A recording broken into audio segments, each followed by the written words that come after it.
ಮೀರಾ ಯಾಕಿಷ್ಟು ಟೆನ್ಷನಲ್ಲಿದೆಯಾ? ಹುಡುಗರು ಬಂದ್ರ? ಹುಡುಗರು ಬಂದಾಯ್ತು. ರಾಘವನ್ನ ಎಲ್ಲ ಕಡೆ ಹುಡುಕ್ತಿದ್ದಾರೆ. ಇವ ಸಂಜೆ ಒಳಗಡೆ ನನ್ನ ಮಗ ಸಿಕ್ಕೇ ಸಿಗ್ತಾನೆ. ನೀನು ಆರಾಮಾಗಿರೋ. ಅಲ್ಲ ಮೀರಾ, ಆ ಚಿಕ್ಕ ಹುಡುಗಿ ಏನೋ ಬಾಯಿಗೆ ಬಂದಂಗೆ ಹೇಳಿದ್ಲು ಅಂತ ನೀನು ಇಲ್ಲಿ ಟೆನ್ಷನ್ ಮಾಡ್ಕೊಂಡು ಬಂದು ನಿಂತಿದ್ಯಲ್ಲ, ನಿನ್ಗೇನು ಹೇಳಬೇಕು? ಅವಳು ಹೇಳಿದ ತಕ್ಷಣ ಸತ್ತೋಗಿರೋ ಲಕ್ಷ್ಮಿ ಜೀವಂತವಾಗಿ ಬಂದ್ಬಿಡ್ತಾಳ?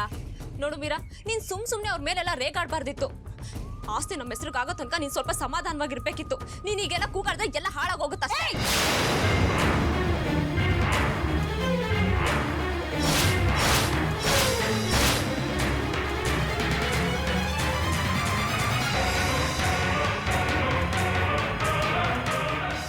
ನನ್ಗೆ ಈ ಆಸ್ತಿ ಆಗ್ಲಿ ರಾಗವಾಗ್ಲಿ ಮುಖ್ಯ ಅಲ್ಲ. ನನಗೆ ನನ್ನ ದ್ವೇಷ ಅಷ್ಟೇ ಮುಖ್ಯ. ನಾನು ಈ ಆಸ್ತಿನ ನಿನ್ನ ಹೆಸರಿಗೆ ಟ್ರಾನ್ಸ್ಫರ್ ಮಾಡಿಸ್ತಾ ಇದ್ದೀನಿ ಅಂದ್ರೆ ನಿನ್ನ ಖುಷಿಗೋಸ್ಕರ ಅಲ್ಲ, ನನ್ನ ಅಣ್ಣನ ಖುಷಿಗೋಸ್ಕರ. ಮೀರಾ, ಈಗ ಆಗ್ಬಾರ್ದೇನಾಯ್ತು? ಪ್ರಿಯಾ ಮೇಲೆ ಅಕ್ರೆಗಾಡ್ತಿದ್ಯಾ?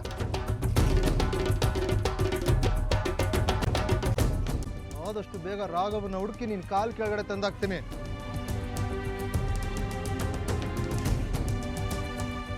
ಅಣ್ಣ, ನಾನೀಗ ಟೆನ್ಷನ್ ಮಾಡ್ಕೊಂಡಿರೋದು ಪೇಪರ್ ಕಾಣಿಸ್ತಿಲ್ಲ ಅಂತಾಗ್ಲಿ, ರಾಘವ್ ಸಿಗ್ತಿಲ್ಲ ಅಂತಾಗ್ಲಿ ಅಲ್ಲ. ಮತ್ತಿನ್ನೇನಮ್ಮ? ನಾನು ಹೇಳೋ ವಿಷಯ ಕೇಳಿದ್ರೆ ನಿನ್ನ ಗುಂಡಿಗೆ ನಿಂತು ಹೋಗುತ್ತೆ. ಏನ್ ವಿಷಯನಮ್ಮ ಅದು?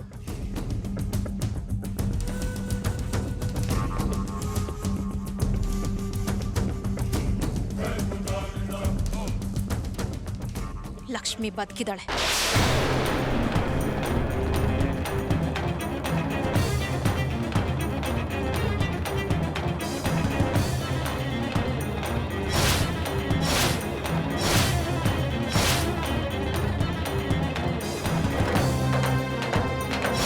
ನಿಜ ಅಪ್ಪಾಜಿ, ಸ್ನೇಹದಲ್ಲಿ ಸ್ವಾರ್ಥ ಅನ್ನೋ ಮಾತು ಬರಲ್ಲ.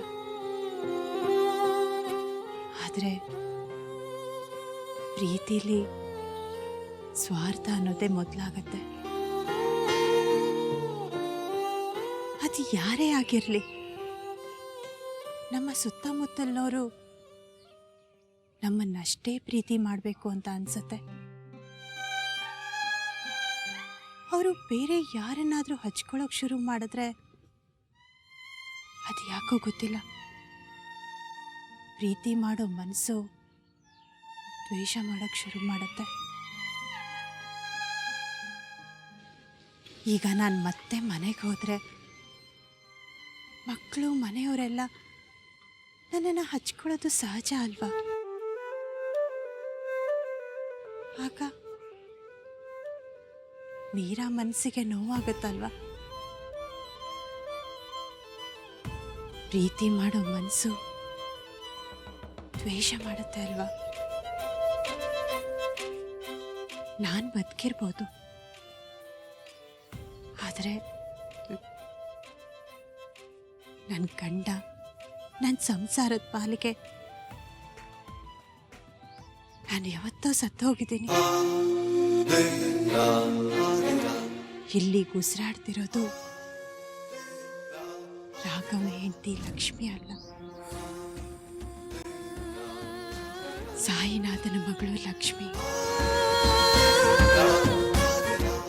ನಾನಿಲ್ಲಿ ಬದುಕಿರೋವರೆಗೂ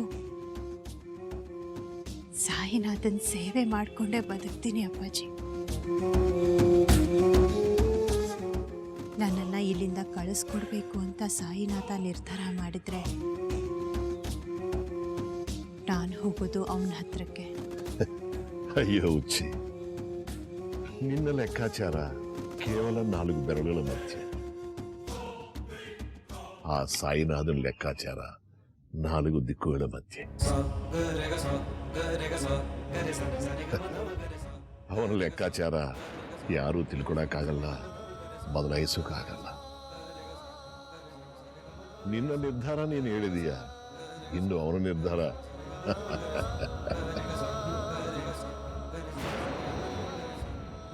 ಎಲ್ಲದಕ್ಕೂ ಕಾಲನೇ ಉತ್ತರ ಕೊಡುತ್ತೆ.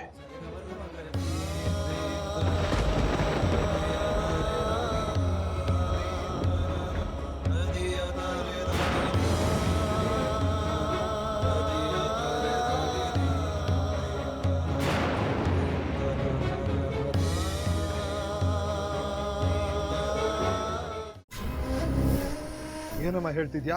ಅವಳು ಬದುಕಿದ್ದಾಳೆ ಅಂತ ನಿನ್ಗೆ ಯಾರು ಹೇಳಿದ್ದು?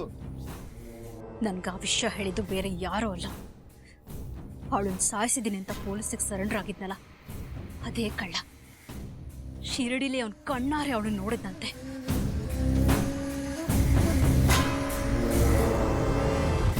ಯಾಕೆ ನನ್ನ ಮಾತು ಕೇಳಿ ಮಾತೇ ಬರ್ತಾ ಇಲ್ವಾ? ಒಂದ್ ವೇಳೆ ಆ ಕಳ್ಳನ ಕೈಗೆ ಲಕ್ಷ್ಮಿ ಏನಾದರೂ ಸಿಕ್ಕಿದ್ರೆ ಅವನು ನಿರಪರಾಧಿ ಅಂತ ಪ್ರೂವ್ ಮಾಡ್ಕೊಳ್ಳೋದಕ್ಕೆ ಲಕ್ಷ್ಮಿನ ಕರ್ಕೊಂಡು ಹೋಗಿ ಪೊಲೀಸ್ರ ಮುಂದೆ ನಿಲ್ಲಿಸ್ತಾನೆ. ಆಮೇಲೆ ಲಕ್ಷ್ಮಿ ಸೀದಾ ಈ ಮನೆಗೆ ಬರ್ತಾಳೆ.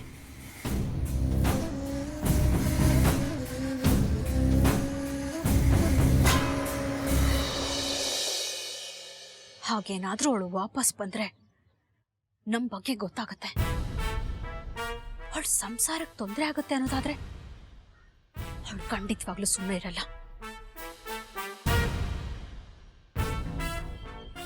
ಎಲ್ಲ ಒಂದು ಹಂತಕ್ಕೆ ಬಂದು ನಿಂತ್ಕೊಳ್ತು ಅನ್ನೋಷ್ಟರಲ್ಲಿ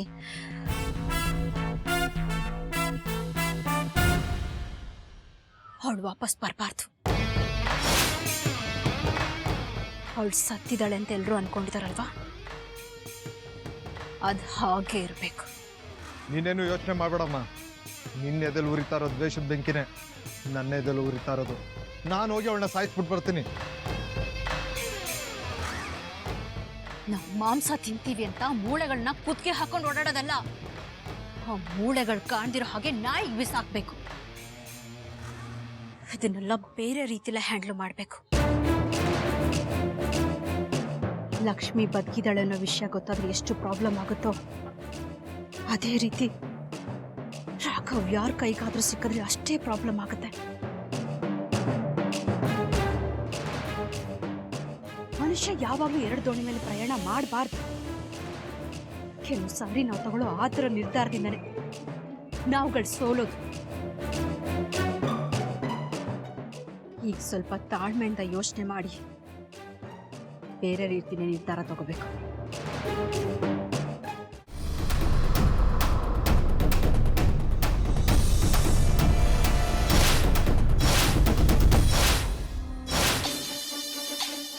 ಮೀರಾ, ಆ ಮುದ್ಕೆ ಅಳ್ತಾ ಇರೋದನ್ನ ನೋಡಿದ್ರೆ ನನಗೆ ಮೈಯೆಲ್ಲ ಹುರಿಯುತ್ತೆ.